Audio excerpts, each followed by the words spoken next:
আমার ছেড়ে দিয়েছো, তওবা করো, মাফ করে দেবো। জেনা করেছো, তওবা করো, মাফ করে দেবো। আকাশ সমান গুনাহ করেছো, তওবা করো, মাফ করে দেবো। আল্লাহু আকবার। শুধু তাই নয়, আল্লাহ বলেন, বান্দা যখনই তওবা করবি তোরে আমি পছন্দ করি। এত গুনাহ করার পর তুই যখন আমার সাথে তওবা করবি, আমি তোরে পছন্দ করি।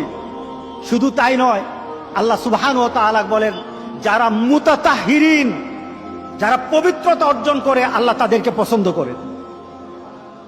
আমরা পবিত্রতা অর্জন করি কি দিয়ে? উযু দিয়ে। বলেন কি দিয়ে? উযু দিয়ে।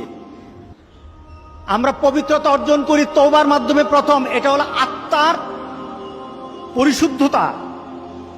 আপনার দেহকে পরিশুদ্ধ করতে হবে, আত্মাকে পরিশুদ্ধ করতে হবে। আপনার আত্মাকে পবিত্র বানাবেন।